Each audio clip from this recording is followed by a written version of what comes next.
Hello students, welcome back to the classes of English. आज हम पढ़ रहे हैं लेटर ऑफ कंप्लेंट्स और फर्स्ट टाइप हम पढ़ चुके हैं जिसमें कि हमने किसी चीज को रिटर्न या रिप्लेस करने के लिए कंप्लेन की थी। आज सेकंड टाइप के कंप्लेंट के लेटर्स हम पढ़ रहे हैं जिसमें आप किसी भी व्यक्ति के बैड बिहेवियर, बुरे व्यवहार से संबंधित जो कंप्लेन है वो अपने प्रिंसिपल को या किसी और व्यक्ति को करते हैं। ओके, स्कूल्स में लाइब्रेरियन के बैड बिहेवियर पे या स्पोर्ट्स टीचर के बैड बिहेवियर पे, इस तरह से किसी के भी बैड बिहेवियर पे एप्लीकेशन या लेटर आपके लिए आ सकता है। तो चलिए आज हम इसे करके देखते हैं।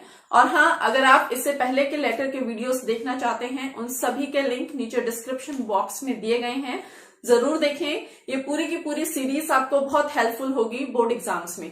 चलिए आज के लिए स्टार्ट करते हैं। सबसे पहले देखें क्वेश्चन कैसे आता है। Suppose write a letter to the principal of your school. आपको अपने स्कूल के प्रिंसिपल को ही लेटर लिखना है। Okay, complaining against the bad behaviour, और आपको शिकायत करनी है बैड बिहेवियर, बुरे व्यवहार की। किसकी? Librarian of your school. आपके स्कूल का जो लाइब्रेरियन है उसके बुरे व्यवहार की आपको शिकायत करनी है। तो देखिए, जब भी आप अपने प्रिंसिपल को लेटर या एप्लीकेशन लिखते हैं तो बहुत ज्यादा जरूरी नहीं कि आप उसमें सेंडर्स एड्रेस लिखें, ठीक है, भेजने वाले का पता लिखें। बट चूंकि आप बोर्ड एग्जाम्स दे रहे हैं तो इस तरह का यदि आपको क्वेश्चन आता है तो सबसे ऊपर सेंडर्स एड्रेस में यहाँ पर कोई एड्रेस आपको दिया हुआ नहीं है। उस स्थिति में आप क्या लिख सकते हैं अपने एड्रेस में? Examination hall. Okay, examination hall आपने लिखा, उसके बाद आप लिख देंगे उसमें जगह का नाम। आपने सपोज लिखा वहां पर महाराज सर, तो सबसे ऊपर ये क्या हो गया आपका? सेंडर्स एड्रेस, भेजने वाले का एड्रेस। उसके बाद फिर से आपने एक लाइन ब्लैंक छोड़ी, फिर आपने लिखा है डेट। आप जिस दिन एग्जाम दे रहे हैं उसी दिन की डेट लिखें, इसी फॉर्मेट में date, month and then year. उसके बाद फिर एक लाइन ब्लैंक छोड़ें और फिर एड्रेस लिखें उस व्यक्ति का जिसको आप लेटर लिख रहे हैं। आप कहाँ के एग्जामिनेशन हॉल में बैठे हैं? महाराज सर। और आप एप्लीकेशन भी किसको लिख रहे हैं? महाराज सर के प्रिंसिपल को। तो आप ऊपर क्या लिखेंगे? The principal, government senior secondary school Maharaj sir. ये हो गया आपका रिसीवर्स एड्रेस। ओके, उसके बाद फिर से एक लाइन ब्लैंक आपने छोड़ी और फिर आता है आपका सब्जेक्ट, विषय। सब्जेक्ट क्या है? क्वेश्चन में आपको दिया गया है, क्या है देखिए, bad behaviour of the librarian. Okay, librarian का बैड बिहेवियर, यही हमने लिखा है bad behaviour of the librarian या स्कूल लाइब्रेरियन। ठीक है, फिर आपने एक लाइन ब्लैंक छोड़ी, फिर आप लिखेंगे सर, और सर के बाद फिर से एक लाइन आप ब्लैंक छोड़ें और उसके बाद स्टार्ट करें अपना लेटर। फिर से इस लेटर को आप 3 पार्ट्स में डिवाइड कर दें। फर्स्ट पार्ट में आपको लिखना है कि आप किसकी कंप्लेन कर रहे हैं, उस व्यक्ति के बारे में आप जानकारी देंगे। ओके, फर्स्ट 2 लाइन्स में। उसके बाद आपको क्या करना है, उस व्यक्ति से आपको कौन कौन सी प्रॉब्लम्स हैं, किस वजह से आप उससे डिससेटिस्फाई हैं, असंतुष्ट हैं। ओके, वो सारी चीजें, मतलब जो जो कंप्लेन आपको उससे हैं, शिकायतें हैं, वो सभी आप उसमें लिखेंगे। एट द एंड आप प्रिंसिपल को या जिस भी व्यक्ति को वो लेटर लिख रहे हैं, आप उनसे क्या चाहते हैं, ठीक है, वो आप एंड में लिखेंगे। तो देखिए, जब आप ये लेटर तैयार करें तो चाहे लाइब्रेरियन का बैड बिहेवियर आए या स्पोर्ट्स टीचर का या स्कूल में किसी भी और व्यक्ति का, आप ये लेटर एकदम फिक्स रख लें। आपको क्या करना है, इसमें सिर्फ जो व्यक्ति का पद का नाम है, जैसे लाइब्रेरियन है, स्पोर्ट्स टीचर आ गया तो यहाँ आप स्पोर्ट्स टीचर लिख सकते हैं।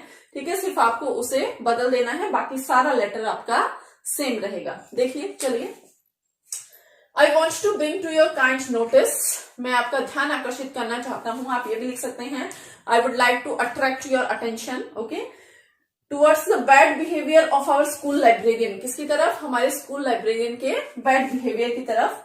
The letter aims, इस लेटर का जो एम है, उद्देश्य है, वो ये है to express our dissatisfaction। हम ये दिखाना चाहते हैं कि हम डिससेटिस्फाई हैं, असंतुष्ट हैं। ओके, नाउ आप क्या क्या कंप्लेन कर रहे हैं आप उनके बारे में देखिए। ही इज वेरी र्यूड, बहुत र्यूड है, कठोर है। एंड केयरलेस, बहुत ज्यादा केयरलेस है, मतलब लापरवाह है। To his duties, he never replies properly, कभी अच्छे से आंसर नहीं देता। And talks harshly to the students, कठोरता से बात करता है। एंड द स्टाफ से। He is even found drunk, उसे बहुत बार ड्रंक कंडीशन में भी पाया गया है। एंड यूजिंग अब्यूजिव वर्ड्स, गाली वाले शब्दों का यूज करता है। Also he doesn't issue us the needed books, हमें बुक्स भी इशू नहीं करते हैं। And the magazines, okay, no one is satisfied with him, कोई भी उससे संतुष्ट नहीं है। तो आपने देखा है जो पूरा का पूरा सेकंड पैरा है, इसमें आपने सारी की सारी कंप्लेंट्स डाली हैं, क्या क्या शिकायतें हैं उस व्यक्ति में, क्या क्या कमी है। Then at the end, last में आप एकदम फिक्स लाइन्स रखें, इनको याद कर लें कि जहां पर भी आप कंप्लेन कर रहे हैं किसी भी तरीके की, वहां पर ये लाइन्स आपके काम आ सकती हैं। क्या लिखा है मैंने? We shall be highly obliged, मैं आपका बहुत ज्यादा आभारी रहूंगा। ऑब्लाइज मीन्स आभारी रहूंगा। If you please look into the matter, आप इस मैटर को देखिए एंड टेक एनी एक्शन सून, और जल्दी ही कोई एक्शन ले। लास्ट में आपको पता ही है क्या करना है आपको, यहां पर आप लिखेंगे थैंकिंग यू, और जिस तरह से इसके बाद फिर आप एक लाइन ब्लैंक छोड़ देंगे। जिस तरह से आपने बिजनेस लेटर में क्या लिखा था, योर्स फेथफुली, तो यहाँ पर फेथफुली नहीं, यहाँ पर आप प्रिंसिपल के लिए लिख रहे हैं तो आप यहाँ पर लिखेंगे yours obediently. Okay, yours obediently, और आपका नाम चूंकि यहाँ पर नहीं दिया हुआ, you may put XYZ ABC, जो भी आप लिखना चाहें। ओके, अब सपोज यही आपका आ जाता है स्पोर्ट्स टीचर के लिए, तो यहाँ पर आप लाइब्रेरियन को किससे बदल देंगे, स्पोर्ट्स टीचर से। ओके, इसी तरह से यहाँ पर आप फिर से देखें, जहां पर हमने लाइब्रेरियन लिखा है, यहाँ इस लाइब्रेरियन को भी बदल दें आप स्पोर्ट्स टीचर से, बाकी सब सेम रह जाएगा। बस ये देख लें कि लाइब्रेरियन आपको क्या इश्यू कर रहा है, बुक्स एंड मैगजीन्स। इसकी जगह आप स्पोर्ट्स से संबंधित चीजों के नाम लिख दें, या आप सीधा सीधा ये कह दें ही doesn't issue us the needed material, वो नीडेड मटीरियल, जरूरत का सामान हमें इशू नहीं करते।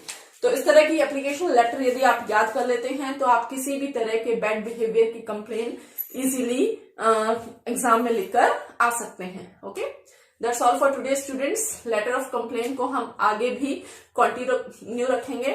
Till then keep waiting for our new video and also keep studying. Good bye.